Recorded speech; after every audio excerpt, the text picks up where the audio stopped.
afternoon, ladies and gentlemen. I'm Steve Cheney, the CEO of the American Security Project. And on this cold winter's day, it's an appropriate time to be talking energy, I believe. And we are delighted to have Amos Hochstein today, the Special Envoy Bureau of Energy Resources.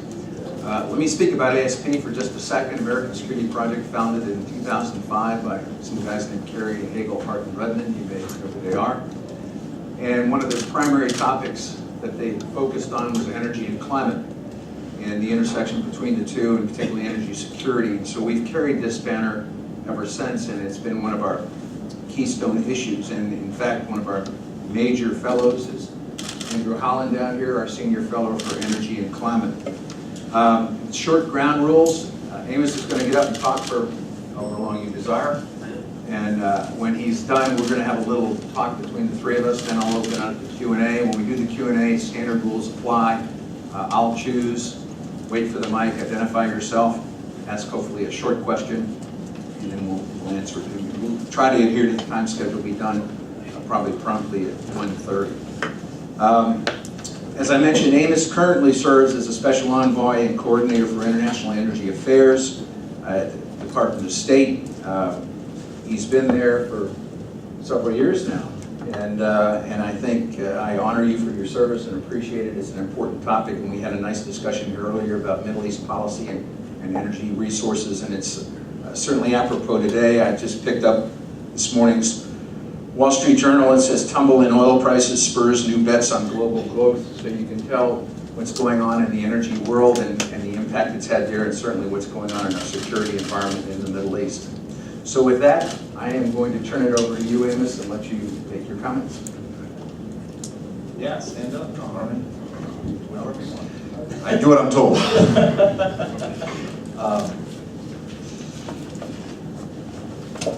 First, thank you, General Cheney, for having me here. You know, it's a pleasure to be at the American Security Project, and this is doing so much important work on this and so many other issues. And it's important for us to be able to have this kind of conversations, both when the government's present, but mostly when we're not present, to have actually people who have time to think about these things rather than just on the execution side. But I think, as General Cheney just said, you know, there could not be a better time or more important time to having a conversation about the mixture of Middle East policy and energy policy. You know, with everything that's going on in oil markets, oil and gas markets around the world, this affects every corner of the planet, not just the Middle East, not just the United States, but every corner of the planet. And the only thing that's changed over the years is the importance of energy playing in global economics and global national security. Today, energy is one of the central components of every country's national security, and therefore global national security. And by inference, of course, our own national security. And that is true whether you look at the relationship between Russia and Europe, Russia and Ukraine. If you look at the events in Southeast Asia, North Asia, South China Sea, what's happening very close to our own shores in Central South America, energy plays a critical role. And obviously the Middle East, the bedrock of where energy plays such a critical role, that is no different. So let me focus today on three things. Just to be able to make this more conversational, we'll focus on three things that I think are demonstrate where we are today in the intersection of the energy, national security, and specifically in the Middle East. So first, let me touch on what we'll touch on ISIL and how energy plays a role in their efforts, and of course, therefore, in our efforts to deny them their ability to grow. The second is the dramatic changes in the oil markets. Do they or do they not have an impact on U.S.-Middle East relations, U.S.-Gulf relations? And third, I'll talk about a few minutes on the Eastern Mediterranean. And to me, I see that as the counter to the ISIL, and I'll explain why. But let's start on Iraq and Syria and the efforts with ISIL. One of the efforts that I've been asked to lead, and my team at the Energy Resources Bureau of the State Department, is working together with our colleagues across the administration in the Treasury Department and obviously at the Pentagon, is to look at how do we counter the ISIL finance. And one of the areas that, as you all know, has enabled them to finance their operations has been their trading in hydrocarbons, in oil and petroleum products. That is not their only source of finance. It's not as simple as that. They have several other lines of finance, but it's a critical one and it's an important one. There's been a lot of media attention to their oil sales and people predicting they're selling this amount of oil and they're making this amount of money. I'm going to avoid the numbers because first, I've yet to see numbers that I think are credible. And because I think that this is so fluid that it changes week to week, month to month.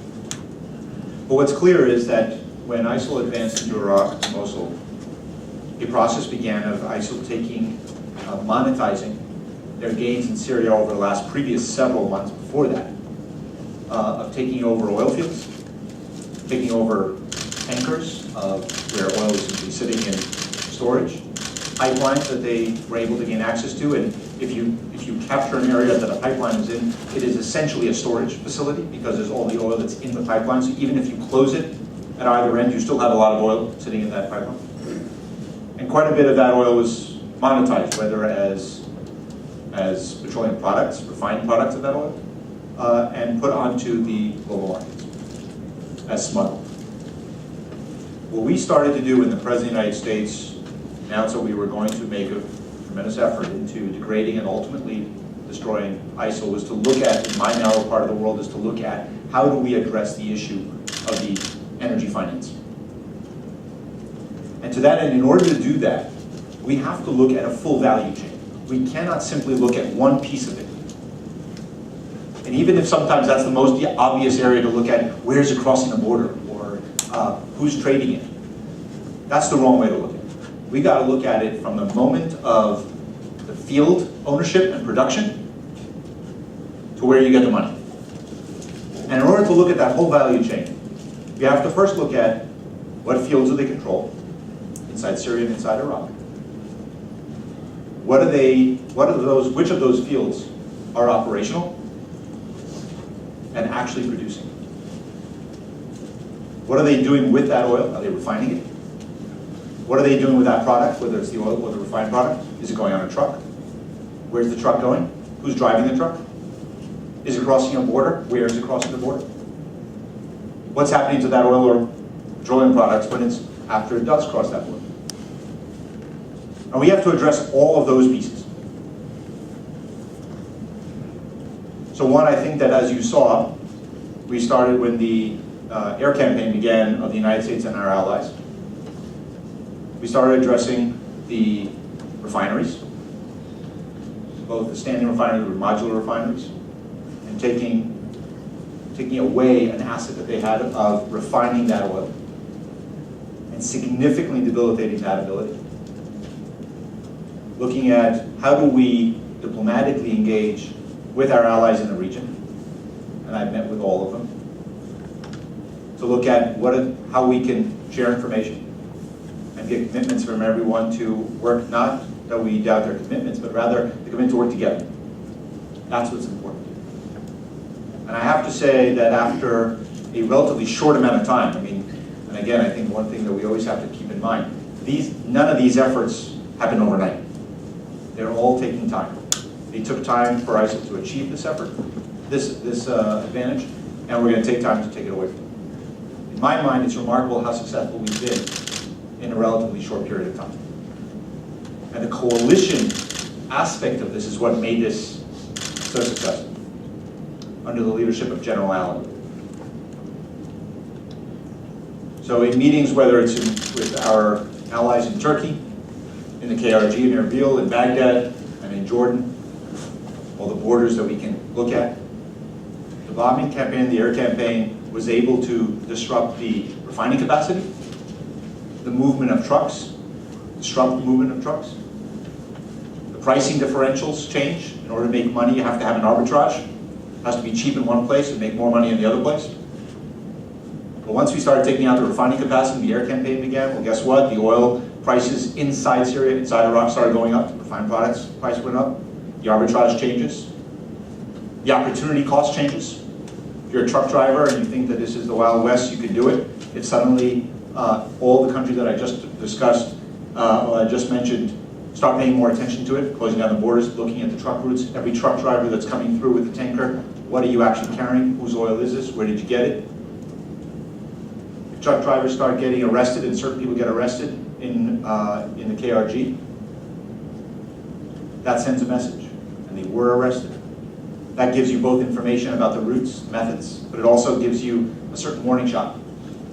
The Wild West days are over, the summer may be over, and we're now paying attention to this, and we're doing it all together. So I believe this has been one of those aspects of how energy plays in the Middle East and how we can, it's such an important tool on both sides.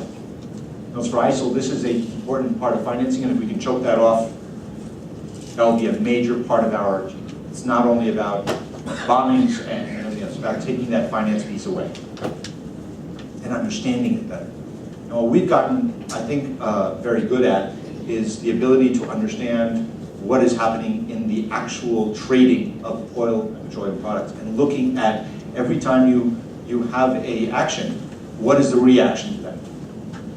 If you take out refining capacity, there's going to be a reaction to it, because that refined product was not only trying to be sold and smuggled for money, it is also being used in ISIL-controlled territories. And therefore, what happens in ISIL-controlled territories when there's less fuel coming in? Does that mean that you suddenly have to reverse the flow from selling petroleum products to importing petroleum products? What does that mean financially? So let's park that aside for a second.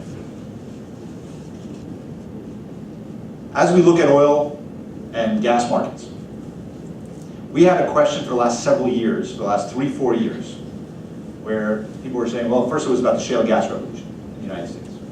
Wherever I travel in the Middle East, and I'm not alone, but anybody traveling in the Middle East, you heard there's a disengagement of the United States from the Middle East. The concept that people were peddling was simple. We have some kind of contract, some invisible contract between the United States and the Middle East.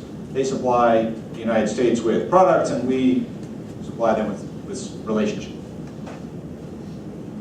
Which, of course, in my view, nothing could be further from the truth. Yes, we were an importer of petroleum products from the Middle East and from several other places around the world. And yes, that's changing. But the idea that our relationship with the Middle East was based on that, and with that piece going away, somehow we're disengaging, as I heard. Even before the events of Iraq and Syria, if anybody looked at the schedule of the Secretary of State, specifically Secretary Kerry, and just look at his schedule, it would be hard to argue that we are disengaging from the Middle East. The Middle East is one of the most important parts of the world. We have a deep, complex, good relationship with the Middle East, and we'll continue to. Now, that was all 3 years ago when we were talking about shale gas revolution and the beginning of the shale oil revolution. Today, of course, that argument has gotten more credence, because we're no longer just producing an enormous amount of gas, we're producing an enormous amount of oil. We've increased our oil production significantly. We're also doing more with less in the United States. So not only are we producing more, we're also using less. And combine that with a slowdown in economic growth in certain parts of the world, and all kinds of other events, we have a dramatic shift in oil prices as well. So it's almost like a perfect storm that has been created here, with different elements of the oil markets all happening at the same time by coincidence, that we got to where we are today at $66, $67 a barrel for Brent, when on the day that ISIL invaded or captured Mosul, we went up, I think that day, the next day or something like that, went up to close to $116. I mean, think about that. Just enormous. So clearly we've had a major shift in oil prices that has just occurred now. We've had a critical shift that's taken a couple of years, not overnight like oil prices, to change the dynamics of the United States. And I still argue it has not changed. It does not mean that the United States is disengaging from the Middle East. Now, I'm not going to be here and say that it doesn't change the relationship between the United States and the rest of the world. In some respects, it does. But our relationship with every country and with every region evolves. It doesn't change whether we're an ally, it doesn't change how deep we're engaged, but it does evolve. And when critical parts of our economic relations change, it changes other things as well. In my view, despite the coverage of the tension, I think it strengthens. This is not the first time that the United States is an oil producer. We've been an oil producer for a long time. And what we're looking at now, the oil levels of production now, are just going back to the levels of production that we've had in the past. But we've declined for many years. We've always been an importer. We've always been a producer. In gas, that's going to change a little bit. But we are a very dynamic economy. The greatest thing about it is that we're one of the only countries in the world where our entire energy market is dominated by private companies. We, the United States government, don't instruct any company to produce, to stop producing, or to tell them how much to produce. We're not a member of a cartel, and we don't have a committee of US government that tells people how much and when and where to produce. The market will drive that process. That's not necessarily the case in other places, which is why, from my experience, some places, some people around the world see the rest of the world through the prism of their own existence, and therefore ascribe certain intentions by the United States when it comes to energy markets. But truly our intentions are to let the market, when it comes to production, it will do what it does. Now we have to watch carefully how that relationship and nurture that relationship with the Middle East when it comes to the energy aspects to it, because it's important to them and it's important to us. And understanding our collective responsibilities towards global economic markets and energy markets is important. But this is a partnership, and it will continue to be a partnership. It's not adversarial.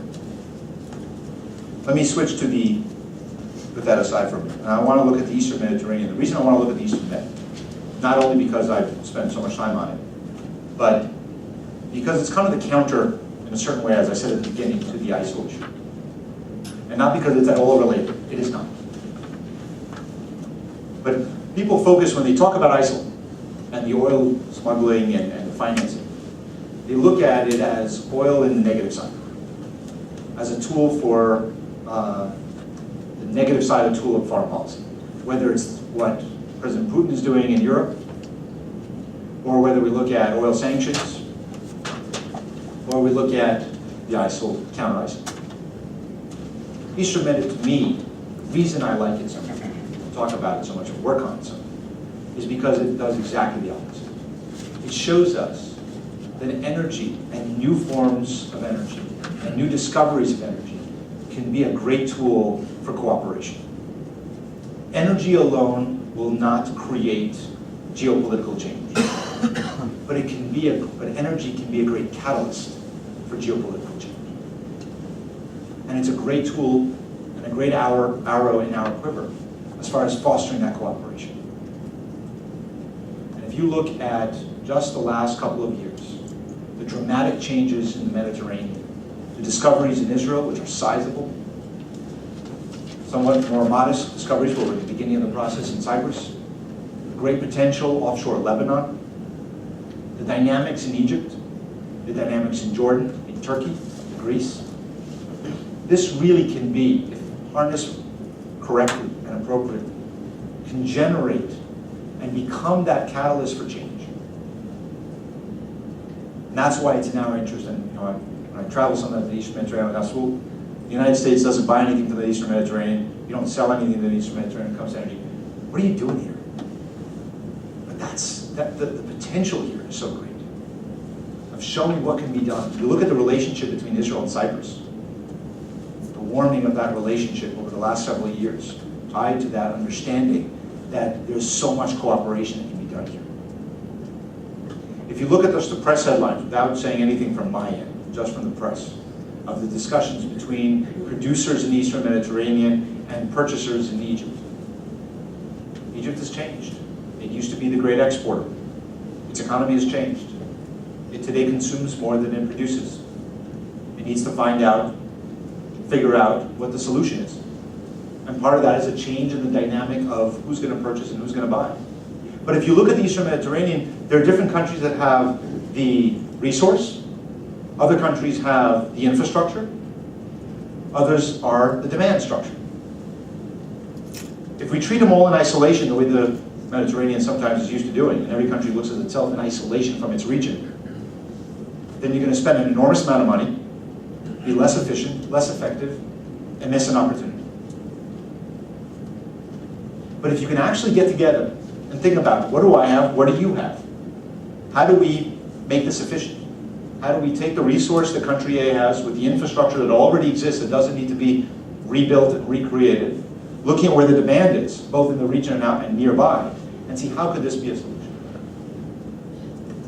And we're never going to be in the position of prescribing where the pipeline should go or who they should feed. That should be done both based on the geopolitical implications for each country and the market dynamics. But there's a great opportunity here, and that's replicable elsewhere in the world. And to me, that's that counterweight. On the one hand, we have to make sure that oil and gas and other resources are not used as a weapon or as a tool for negative behavior and negative activity.